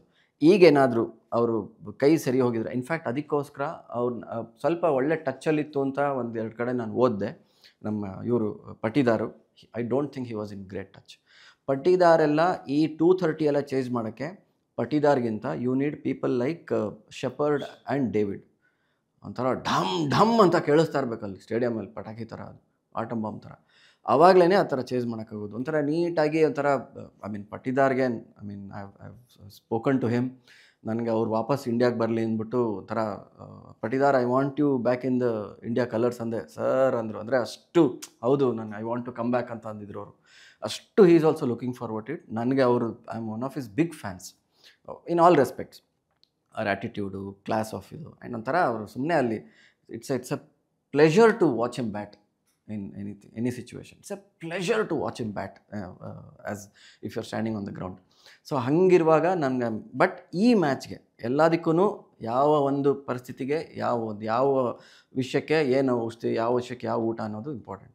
ಸೊ ಆ ಒಂದು ಪರಿಸ್ಥಿತಿನಲ್ಲಿ it didn't work for us unfortunately. ಹಂಗನ್ಬಿಟ್ಟು ಶೆಪರ್ಡ್ನ ಮೇಲೆ ಕಳಿಸ್ಬಿಟ್ಟು ಇನ್ನೇನಾರು ಆದರೆ ಎಲ್ಲರೂ ಬೈದಿರೋರು, ಒಳ್ಳೆ ಟಾಪ್ ಆರ್ಡರ್ ಬ್ಯಾಟ್ಸ್ಮನ್ ಬಿಟ್ಬಿಟ್ಟು ಕಳಿಸ್ತೀವಿ ಅಂತ. So unfortunately everything was bad for RCB. The best part is everything was bad in the same match. 7 match 1 run 2 run 1 run 2ರಿಂದ ಸೋತ್ರೆ ವೇಸ್ಟ್, ಅದು 0 ಇರೋದು ಪಾಯಿಂಟ್ಸ್ ನಮಗೆ. ಅದ್ರ ಬದಲು ಯಾವುದೋ ಒಂದು ಮ್ಯಾಚ್ ಈ ಥರ 30-40 ಸೋತೋಗ್ಬಿಟ್ಟು ಮಿಕ್ಕಿದೆಲ್ಲ ಗೆದ್ಕೊಂಬಂದ್ರಲ್ಲ, ಅದು ಇಂಪಾರ್ಟೆಂಟ್. ಸೊ ನಮ್ಮವ್ರು ಏನು ಮಾಡಬೇಕು ಅಂತಂದರೆ ಹಳೆದನ್ನೆಲ್ಲ ನೋಡಬೇಕು. ಏನೂ ಆಗಿಲ್ಲ, 20 ದಿವಸ ರೆಸ್ಟ್ ಇತ್ತು, ಸ್ವಲ್ಪ ಎಲ್ಲ ಬಿಟ್ಬಿಟ್ಟು ಆಡಿ, ಚಳಿ ಬಿಟ್ಬಿಟ್ಟು ಆಡಿ ಅಂತ ಹೇಳಬೇಕು. ಸುಮ್ಮನೆ ಫಸ್ಟಿಂದ ಶುರು ಮಾಡಬೇಕು. ಅಕಸ್ಮಾತ್ ಎಂಗೇಡಿ ಇದ್ರೂ he will bowl well in the next match. ಅದಕ್ಕೆ ನಮ್ಮ ಅಣ್ಣವರು ಇವ್ರು ಬಂದುಬಿಟ್ರೆ, ಹೇಸಲ್ವುಡ್ ಬಂದುಬಿಟ್ರೆ ಇನ್ನೂ ಮಾತೇ ಇಲ್ಲ, ಫಸ್ಟ್ ಕ್ಲಾಸ್ ಆಗೋರು ವಾಪಸ್ ಬರ್ತಾರೆ. ಏನೂ ಇಲ್ಲ, ಸ್ವಲ್ಪ ಅವರು ಪಟಿದಾರ್ದು ಕೈ ಸ್ವಲ್ಪ ಸರಿ ಹೋಗಿದ್ರೆ ಒಳ್ಳೆಯದು. ಸ್ವಲ್ಪ ಒಂದು ಸಲ ಈಗಾಗಲೇ ಜಿತೇಶ್ ಒಂದು ಚಾನ್ಸ್ ತೊಗೊಂಡಿರೋದ್ರಿಂದ ಪಟಿದಾರ್ಗೆ ಮೇ ಬಿ 1 ಮ್ಯಾಚ್ ಏನಾದರೂ ಆರ್ ಹಿ ವಿಲ್ ತೀರಾ 200-210 ತಿರ್ಗಾ ಹೊಡೆಸ್ಕೊಂಬಿಟ್ರೆ ಪಟಿದಾರ್ ಬರಬಾರ್ದು, ಇನ್ಯಾರನ್ನಾರು ಕಳಿಸ್ಬೇಕು. ಯಾರು ಅನ್ನೋದು ನಾವು ನೋಡಬೇಕು.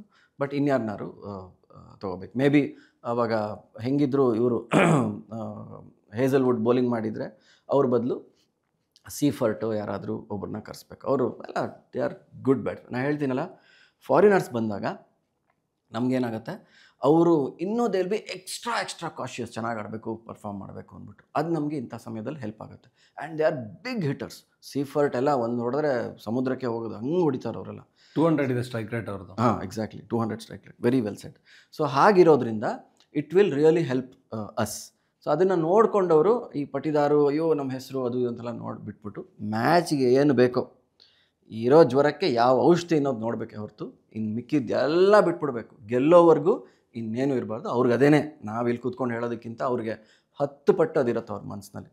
ಸೊ ಹಾಗೆ ಆಗುತ್ತೆ. ಸೊ ಜಸ್ಟ್ ಒಂದು ಸ್ವಲ್ಪ ಹಿಂದಿನ ನೋಡಿಕೊಂಡು ಸ್ವಲ್ಪ ಅವರು ವಾಪಸ್ they should come back. I think LSG ಮೇಲೆ ಚೆನ್ನಾಗಿ ಆಡ್ತಾರೆ. I hope they will win ಅಷ್ಟೆ. ಸರ್ ಏನಾದರೂ ಸಣ್ಣ ಲಾಸ್ಟ್ ಕ್ವಶನ್, 11ನಲ್ಲಿ ಏನಾದರೂ ಚೇಂಜಸ್ ಮಾಡ್ಬೋದಾ, ಅಥವಾ ಮಾಡಿದರೆ ಏನು ಮಾಡಬೇಕು, ಈ ಪ್ಲ್ಯಾನಲ್ಲಿ ಏನಾದರೂ ಇರ್ತಾರಾ ಅಂತೇಳಿ? ಹೇಸಲ್ವುಡ್ ಬಂದ ಮೇಲೂ ಏನು ಚೇಂಜ್? ಅದೇ ಈಗಾಗಲೇ ಮುಂಚಿನ ಪ್ರಶ್ನೆಲ್ಲ ಅದು ಹೆಚ್ಚು ಕಮ್ಮಿ ಅದು ಉತ್ತರ ಇರುತ್ತೆ. 11ನಲ್ಲಿ ಬೇರೇನು ಬದಲಾವಣೆ ಅವರು ಮಾಡೋದಕ್ಕಾಗೋದಿಲ್ಲ. ಸಾಲ್ಟ್ ಇರ್ತಾರೆ, ವಿರಾಟ್ ಕೊಹ್ಲಿ ಇರ್ತಾರೆ. ಮಯಾಂಕ್ ಅಗರ್ವಾಲ್ಗೆ 1 ಮ್ಯಾಚ್ಗೆ ಕೂಡಿಸೋದು ಸ್ವಲ್ಪ ಸರಿ ಇರಲ್ಲ, ಅಟ್ಲೀಸ್ಟ್ ಅಟ್ ದಿಸ್ ಸ್ಟೇಜ್. ಏಕೆಂದರೆ ಅಕಸ್ಮಾತ್ ಅವ್ರೇನಾದ್ರು ಪ್ಲೇ ಆಫ್ಸ್ಗೂ ಬೇಕು ಅಂತಂತಂದರೆ ಈ 1 ಮ್ಯಾಚ್ ಆಡಿಸಿ ತಿರ್ಗಾ ಕೂಡಿಸಿ ಇನ್ನೊಂದು ಮ್ಯಾಚ್ ಆಡಿಸೋದಲ್ಲ. ಮೇ ಬಿ ಅವ್ರಿಗೆ ಸ್ವಲ್ಪ ಮಯಾಂಕ್ ಅಗರ್ವಾಲ್ದು ಒಂದು ಸ್ಪೆಷಾಲಿಟಿ ಇದೆ. ಏನಂತಂದರೆ ಅವರು ಒಂಥರ ಆಲ್ಮೋಸ್ಟ್ ಮೈಂಡಿಂದನೇ ಅವ್ರಿಗೆ ಈ ಥರ ಸಮಸ್ಯೆಗಳಾಗುತ್ತೆ. ಒಂದಾನೊಂದು ಕಾಲ ಇತ್ತು ಅವ್ರಿಗೆ ಸ್ಕೋರೇ ಬರ್ತಾ ಇರಲಿಲ್ಲ. ಆಮೇಲೆ ಒಂದು ಸರಿ ತಲೆ ಬಗ್ಗಿಸ್ಕೊಂಡು ಆಡಿದ್ರು, 300 ಹೊಡೆದ್ರು. ಅಲ್ಲಿಂದ ಯಾವ ಮಟ್ಟಕ್ಕೆ ಬದಲಾಯಿತು ಅಂದರೆ ಇನ್ನೊಂದು 300 ಏನೋ ಬಂತು ಅನಿಸುತ್ತೆ. ಅಲ್ಲಿಂದ ಅವ್ರು ಟೆಸ್ಟ್ ಕ್ರಿಕೆಟಿಗೆ ಬಂದರು. ಸೊ ಎಲ್ಲ ಬಿಟ್ಬಿಟ್ಟು ನೆಕ್ಸ್ಟು ನಿಮ್ಗೆ ಆದಷ್ಟು ಎಲ್ಲ ಚೆನ್ನಾಗಿರುತ್ತೆ, ಎಲ್ಲ ಬೇರೆ ಕಡೆ ಎಲ್ಲ ಹೋಗ್ತೀರಾ, ಸಿಗತ್ತೆ ನಿಮಗೆ ಅಂದ್ಬಿಟ್ಟು ಎಲ್ಲೋ ಅದು ಏನು ಮಾತಾಡಬೇಕು ಅನ್ನೋದು ಎಕ್ಸ್ಪರ್ಟ್ಸಿಗೆ ಗೊತ್ತಿರುತ್ತೆ. ಓಕೆ, ಸೊ ಒಂಥರ if I'm given A chance ನಾನು ಮಾತಾಡ್ಬಿಡ್ತೀನಿ ಬೇಕಾದ್ರೆ. ಅಷ್ಟು ಮಟ್ಟಿಗೆ ನಾನು guarantee it is only in his mind. Because ಯಾವ ಟೆಕ್ನಿಕ್ಕು ಬರೋದಿಲ್ಲ. ಸೆಹ್ವಾಗೆಲ್ಲ ಏನು ಟೆಕ್ನಿಕೇ ಇರಲಿಲ್ಲ. ಸೆಹ್ವಾಗೆಲ್ಲ ಟೆಸ್ಟ್ ಕ್ರಿಕೆಟ್ ಆಡಲ್ಲ ಅಂತ ಹೇಳಿದ್ರು ಎಷ್ಟೋ ಜನ. 100 ಟೆಸ್ಟ್ ಆಡಿದ್ರು ಅವರು, 100 test matches. So end of the day Mayank ಅಗರ್ವಾಲ್ಗೆ ಸ್ವಲ್ಪ ಅವರು ಒಂಥರ ಅವ್ರಿಗೆ ಸರಿಯಾಗಿ ಹೋಗಿ ಕೂಡಿಸ್ಕೊಂಡು ಏನೇ ಆಗಲಿ ನಿಮಗೆ ಇದ್ದೇ ಇರ್ತೀರಾ, ಫಸ್ಟ್ ಕ್ಲಾಸ್ ಆಗಿರ್ತೀರಾ, ನೀವು ಆಡಿ, this is your technique, this is your strength. ಅವ್ರಿಗೆ ಇಲ್ಲೆಲ್ಲ ಇಷ್ಟು ಹೊಡೆದಿದ್ದೀರಾ. He has even captain Punjab once upon a time. 14 crores ಹೋಗಿದ್ರು ಅವರು, ಇಫ್ ಯು ರಿಮೆಂಬರ್. ಸೊ ಹಾಗೆಲ್ಲ ಮಾಡಿದ್ದೀರಾ. So you can be back. ಒಂದ್ಸಲಿ ಒಂದು ಮಟ್ಟ ಮುಟ್ಬಿಟ್ರೆ you can be back at that level. That's the big advantage of touching something. ಒಂದು ಯಾವ್ದಾರೋ ಒಂದು ಮಟ್ಟ ಮುಟ್ಬಿಟ್ರೆ ನಾವು ಆ ಮಟ್ಟಕ್ಕೆ ನಾವು ವಾಪಸ್ ಹೋಗೋದು ಅನ್ನೋ ಕಾನ್ಫಿಡೆನ್ಸ್ ಇರುತ್ತೆ. ಈ ಒಂಥರ ಜಾಸ್ತಿ ಕಾನ್ಫಿಡೆನ್ಸ್ ಇರುತ್ತೆ, ಹೋಗ್ಬೋದು ನಾನು ಅಂತ. ಸೊ ಅದು ಇರುತ್ತೆ. ಪಟಿದಾರ್ದು ಒಂದು ನನಗೆ ಪ್ರಶ್ನೆ ಇದ್ದೇ ಇದೆ, ಅವ್ರ ಬದಲು ಯಾರು ಅಂತ. ಮೇ ಬಿ ಇವ್ರನ್ನ ಫಾರಿನ್ ಪ್ಲೇಯರ್ನ ಕೂಡಿಸ್ಬಿಟ್ಟು ಸೀಫರ್ಟ್ ಅವರು ಇವ್ರನ್ನ ಯಾರನ್ನಾರು ಒಬ್ಬರನ್ನ ಹಾಕೋಬೋದು. ಯಾಕೆಂದರೆ ಮಯಾಂಕ್ ಅಗರ್ವಾಲು ಇಲ್ಲ, ಪಟಿದಾರು ಇಲ್ಲ ಅಂತಂದರೆ ಸ್ವಲ್ಪ ಅಲ್ಲಾಡ್ಬಿಡ್ಬೋದು. ಸೊ ಅದೊಂದು. Jitesh Sharma is really good man, superb ಅಂದರೆ ಸೂಪರ್ಬ್, ಅವ್ರಿಗೆ ಎರಡು ಮಾತಿಲ್ಲ. ಸೊ ಅವರು ಸರಿಗಿದ್ದಾರೆ. ಆ್ಯಂಡ್ ಕೃಣಾಲ್ ಪಾಂಡ್ಯ ಅಗೇನ್ ಈ ಥರ 230 ಚೇಸಿಂಗಿಗೆ he is not the batsman. Delhi ಮೇಲೆ ಸ್ವಲ್ಪ ಕಮ್ಮಿ ಬೇಕಾಯಿತು, ಹೊಡೆದ್ರು ಅವರು. ಬಟ್ ಹೊಡೆದ್ರು. He has the capacity. ನಾನು ಅದು ಹೇಳಿದ್ನಲ್ಲ, ಅವ್ರಿಗೆ ಒಂದು ಗತ್ತಿದೆ, ಒಂದು ನಾನು ಗೆಲ್ಲೇಬೇಕು ಅಂತ, ಏನೋ ಮಾಡಿ ಔಟ್ ಮಾಡ್ತೀನಿ ಅನ್ನೋ ಛಲ ಇದೆ ಅವ್ರಿಗೆ. ಆ ಒಂದು ಛಲ ನಮ್ಮ ಉಪಯೋಗಿಸ್ಕೋಬೇಕು. ಸೊ ಅಲ್ಲಿಂದ ಮೋಸ್ಟ್ ಆಫ್ ದ ಬ್ಯಾಟಿಂಗ್ ನಾವು ಮಾತಾಡಿದ್ದೀವಿ. ಆಮೇಲೆ ಶೆಪರ್ಡು ಅಗೇನ್ ಶೆಪರ್ಡ್ ಸ್ವಲ್ಪ T20 ಏನಾಗುತ್ತೆ ಅಂದರೆ ಡಿಫೆನ್ಸ್ ಅನ್ನೋದೇ ಇಲ್ಲ. ಸ್ವಲ್ಪ ಹಿಂಗೆ ಹೊಡೆಯೋದೇ ಡಿಫೆನ್ಸು, ಜೋರಾಗಿ ಹೊಡೆದ್ರೆ ಏಟು. ಸೊ ಒಂದು ಸಖತ್ತಾಗಿ ಅವತ್ತು ಬೌಲಿಂಗ್ ಮಾಡಿಬಿಟ್ರು ಮಲಿಂಗ ಅವರಿಗೆ. ಆ slower ball, first ball was outstanding bowling. That over change the match. ಅದಕ್ಕೆ ಮುಂಚಿನ ಓವರ್ ಎಫೆಕ್ಟ್ ಇದ್ರೂ that over really change the match. So ಅದರಿಂದನೇ ಬದಲಾವಣೆ ಆಗಿದ್ದು. ಸೊ ಡೇವಿಡ್ ಇಲ್ಲ ಅಂತಂದರೆ ತುಂಬ ದೊಡ್ಡ ಹೊಡೆತ. ಡೇವಿಡ್ ಇಲ್ಲ, ಅದು ತುಂಬಾ ದೊಡ್ಡ ಹೊಡೆತ. ಅದಕ್ಕೆ ಏನು ಮಾಡ್ತಾರೆ ಅನ್ನೋದು ನೋಡಬೇಕು. ಸೊ ಅದಾದಮೇಲೆ we will see how it goes. But I think LSG ಮುಂಚಿನ ಮ್ಯಾಚ್ ಗೆದ್ದಿದೆ. ಆ್ಯಂಡ್ ಎಲ್ಲ ಟೀಮ್ಗೂ CSKನೂ ಇವಾಗ ಇವ್ರ ಮೇಲೆ GT ಮೇಲೆ ಒಂದು ಮ್ಯಾಚ್ ಇದೆ. ಎಲ್ಲರೂ LSG ಓಕೆ ಕ್ವಾಲಿಫೈ ಆಗಿದ್ದಾರೆ 2 ಸಲ, ಬಟ್ ಯಾವತ್ತೂ ಕಪ್ ಗೆದ್ದಿಲ್ಲ, ಆ ಲೆವೆಲ್ಗೆ ಹೋಗೇ ಇಲ್ಲ. ಸೊ ಒಂದು ಮಾತು, CSK ಎಲ್ಲ ಗೆದ್ದಿರೋರು. ಆ್ಯಂಡ್ ಮೋಸ್ಟ್ ಪ್ರಾಬಬ್ಲಿ ಇದು ಕೊನೆ ಪಂದ್ಯ ಆದರೆ ಧೋನಿದು ಹೇಳೋಕ್ಕಾಗಲ್ಲ, ಆದರೂ ಆಗ್ಬೋದು. ಹೇಗಾದರೂ ಮಾಡಿ ಗೆಲ್ಲಬೇಕು ಅನ್ನೋದಿರುತ್ತೆ. ಅದು ಡಿಸ್ಅಡ್ವಾಂಟೇಜ್ ಆಗುತ್ತೆ GTಗೆ. RCB ಒಂದೇ ಆ್ಯಕ್ಚುಲಿ ಅಡ್ವಾಂಟೇಜ್ ಪೊಸಿಷನ್ ಇರೋದು. GTಗೆ CSK ಆಡ್ತಾರೆ, which is like tough match. ಆಮೇಲೆ ಪಂಜಾಬ್, ಮುಂಬೈ ಇಬ್ಬರೂ ಟಾಪ್ 4ಅಲ್ಲಿರೋರು ಒಬ್ಬರಲ್ಲ ಒಬ್ಬರು ಬೀಳ್ತಾರೆ. ಸೊ ಅದು RCBಗೆ ನಿಜವಾದ ಅಡ್ವಾಂಟೇಜ್ ಇರೋದು. ಸೊ ಆರಾಮಾಗಿ ಕೂತ್ಕೊಂಡು ಆರಾಮಾಗಿ ಹೋಗ್ಬಿಟ್ಟು they give the best performance. ಯಾಕೆಂದರೆ end of the day at least they have qualified. Over ಮಾಡಿಬಿಟ್ಟು ಓವರ್ ಟೆನ್ಷನ್ ಮಾಡಿಕೊಂಡು ಡೆಸ್ಪರೇಟ್ ಆಗಿಬಿಟ್ರೆ ಸಿಗಲ್ಲ. ಲಾ ಆಫ್ ನೇಚರ್, ಪ್ರಾಕೃತಿಕ ನಿಯಮ. The moment we are desperate ಅದು ಸಿಗಲ್ಲ ನಮಗೆ, ಅದು ದೂರ ಹೋಗ್ತಾ ಇರುತ್ತೆ. ಆರಾಮಾಗಿ ಆಡಬೇಕು. ಅದೊಂದು ಪಾಸಿಬ್ಲಿ ಐ ಡೋಂಟ್ ನೋ ಯಾವ ಮಟ್ಟಕ್ಕೆ ಡಿಸ್ಕಷನ್ಸಲ್ಲಿ ಅದು ಬರುತ್ತೋ ಎಲ್ಲೋ ಗೊತ್ತಿಲ್ಲ, ಬಟ್ ಇದು ಎಲ್ಲೂ ಬರಲ್ಲ ಅಂತ ಅಂದ್ಕೊಂಡಿದ್ದೀನಿ. ಡೆಸ್ಪರೇಟ್ ಆಗಬಾರ್ದು, ಆರಾಮಾಗಿ ಹೋಗಬೇಕು, ಫಸ್ಟ್ ಕ್ಲಾಸಾಗಿ ಆಡಬೇಕು. ಸೋತ್ವಾ ನೋ ಪ್ರಾಬ್ಲಮ್, ತಲೆ ಎತ್ಕೊಂಡು ಬಂದುಬಿಟ್ಟು they should prepare for qualifiers. ಹಾಗಿರೋ ಆ್ಯಟಿಟ್ಯೂಡಲ್ಲಿ ಹೋದರೆ ಅಕಸ್ಮಾತ್ ಸೋತ್ರೂ ಮುಂದೆ ಎಲಿಮಿನೇಟ್ರಲ್ಲಿ ಭಾಳ ಚೆನ್ನಾಗಿ ಆಡ್ತಾರೆ. ಗೆದ್ದುಬಿಟ್ಟು ಬೇರೆದೆಲ್ಲ ಸ್ವಲ್ಪ ವರ್ಕೌಟ್ ಆದರೆ ತುಂಬಾ ಚೆನ್ನಾಗಿ ಆಡ್ತಾರೆ, ಅದರಲ್ಲಿ ಎರಡು ಮಾತಿಲ್ಲ. ಓಕೆ, ಸೂಪರ್ ಆಗಿತ್ತು ಸರ್. ಇದು ಪಾಸಿಟಿವ್ನ ಲಾಸ್ಟಿಗೆ ಕೊಟ್ರಿ. RCB ಫ್ಯಾನ್ಸ್ ಖುಷಿಯಾಗಿರ್ತಾರೆ. ಯಾಕಂದರೆ ಮುಂಬೈಗೂ ಪ್ರೆಷರ್ ಇದೆ, ಪಂಜಾಬ್ಗೂ ಪ್ರೆಷರ್ ಇದೆ, GTಗೂ ಪ್ರೆಷರ್ ಇದೆ. ಯಾಕೆಂದರೆ ಆಡ್ತಾ ಇರೋದು CSK ಮೇಲೆ. RCBಗೆ ಪ್ರೆಷರ್ ಇಲ್ಲ. ಸೊ ಹಾಗಾಗಿ ಕೂಲಾಗಿ ಏನು ಆಡ್ಬೋದು ಅಂತ ಹೇಳಿದ್ರಿ. ಸೊ ಇನ್ನೇನಾದ್ರು ಹೇಳೋದಿದೆಯಾ? ಏನಾಗುತ್ತೆ ಇಂಥ ಡಿಸ್ಕಷನ್ಸ್ನಲ್ಲಿ, ಎಷ್ಟೋ ಹೇಳಿರ್ತೀವಿ, ಒಂದಷ್ಟು ಮಿಸ್ ಆಗಿರುತ್ತೆ, ಯಾವುದಾದ್ರು ಒಂದು ಹೆಸರು ಈ ಕಡೆ ಹೋಗಿರುತ್ತೆ. ಏನೇ ಆದ್ರೂ ಒಂದು ಡಿಸ್ಕಷನಿಂದ ಇವಾಗ ನಮ್ಗೆ ಅನಿಸುತ್ತೆ, ಇದು ಯಾವುದೋ ಒಂದು ಕನ್ನಡ ಪ್ರೋಗ್ರಾಮು ಒಂದು ಚಾನಲ್ನಲ್ಲಿ ನೋಡ್ತಾ ಇದೆ, ಎಷ್ಟು ನೋಡ್ತಾರೆ, ಎಷ್ಟು ಮಾಡ್ತೀವಿ, ಎಲ್ಲಿಂದ ಯಾರಿಗೆ ಡಿಫ್ರೆನ್ಸ್ ಆಗುತ್ತೆ, ಇಲ್ಲಿ ಹೋಗಿರೋ ಮಾತು ಅಲ್ಲಿಗೆ ಹೋಗುತ್ತಾ ಅಂತ ಹೋಗುತ್ತೆ. ನಿಮ್ಗೆ ಗೊತ್ತೋ ಇಲ್ವೋ ಗೊತ್ತಿಲ್ಲ, ಎಲ್ಲನೂ every program everything will be seen, ಆಯಿತಾ? ಅದೇ ಥರ ಜನಗಳು, ನಮ್ಮ ಇವರು ಪ್ರೇಕ್ಷಕರು, ಅವರೇನಾದ್ರು ಕಾಮೆಂಟ್ಸ್ ಹಾಕಿದ್ರೆ, ಒಳ್ಳೊಳ್ಳೆ ಕಾಮೆಂಟ್ಸ್ ಹಾಕಿದ್ರೆ, even that could be taken, ಹೇಳೋಕ್ಕಾಗಲ್ಲ. ಸೊ ನನಗೊಂದು ರಿಕ್ವೆಸ್ಟ್, ನಿಮ್ಮ ಒಂದು ಈ ಪ್ರೋಗ್ರಾಮ್ ಮೂಲಕ ಕಾಮೆಂಟ್ಸ್ ಹಾಕಿದ್ರೆ, ಒಂದು ಸಣ್ಣ ಚಿಕ್ಕ ಕಾಮೆಂಟು, ದೊಡ್ಡ ಕಾಮೆಂಟು, ಅಫ್ಕೋರ್ಸ್ ಈ ಜೋಕ್ಸು ಅದು ಇದು ಹಾಕ್ತಾರೆ, ಅದು ಏನು ಗೊತ್ತಿಲ್ಲ ಏನು ಹೇಳಬೇಕು ಅಂತ. ಆದರೆ ಒಂದು ಕನ್ಸ್ಟ್ರಕ್ಟಿವ್ ಆಗಿರೋ ಕಾಮೆಂಟ್ಸ್ ಹಾಕಿದ್ರೆ it can help, it can go A long way. Especially ನಮ್ಮದು ಲೋಕಲ್ ಚಾನಲ್ಲು ಯಾರೋ ನೋಡ್ತಾರೆ ಗ್ಯಾರಂಟಿ. ಆ್ಯಂಡ್ ಎಲ್ಲ ಕಡೆನೂ ನೋಡೋರು ಇರ್ತಾರೆ, ನಮ್ಗೆ ಅನ್ಸುತ್ತೆ ನೋಡಲ್ಲ ಅಂತ, ಪ್ರತಿಯೊಂದು ಪ್ರೋಗ್ರಾಮು ನೋಡೋರು ಇರ್ತಾರೆ. ಸೊ ಕಾಮೆಂಟ್ ಮಾಡಿ ನಮ್ಗೆ ಹೇಳಿದ್ರೆ it will help at least for us, our learning, or for next programs, or maybe for RCB. Yes, ಒಳ್ಳೆಯ ಒಂದು ಪಾಯಿಂಟ್ ಅದು. ಯಾಕೆಂದರೆ ನಿಮ್ಮ ಕಮೆಂಟ್ಗೂ ಕೂಡ ಶಕ್ತಿ ಇದೆ. ಅದು ತಲುಪಿದರೆ ಅದು ದೊಡ್ಡ ಏನೋ ಒಂದೊಳ್ಳೆ ರಿಸಲ್ಟ್ ಅಂತ ತಂದು ಕೊಡುತ್ತೆ. ಅದು ಒಳ್ಳೆ ವಿಚಾರ ಕೊಡೋದಕ್ಕೂ ಸಾಧ್ಯ ಆಗುತ್ತೆ ಅಂತ. ಇದು RCB ಮ್ಯಾಚ್ ಬಗ್ಗೆ ಕೆ ಆರ್ ವಾಸುಕಿ ಸರ್ ಹೇಳಿದಂಥ ಒಂದಷ್ಟು ವಿಷಯಗಳು ತುಂಬ ನಂಗಂತೂ ಖುಷಿ ಆಯಿತು. ಒಂದಷ್ಟು ವಿಷಯಗಳಿತ್ತು, ನಿಮಗೂ ಖುಷಿಯಾಗಿರುತ್ತೆ ಅನಿಸುತ್ತೆ. ಮಿಸ್ ಮಾಡದೆ ಕಮೆಂಟ್ ಕೂಡ ಮಾಡಿ. ಥ್ಯಾಂಕ್ ಯು ಸರ್, ಮ್ಯಾಚು ಮಾತು ಇಷ್ಟೊತ್ತು ಮಾತಾಡಿದ್ದಕ್ಕೆ. Thank you. ಥ್ಯಾಂಕ್ ಯು ಎಲ್ರಿಗೂ.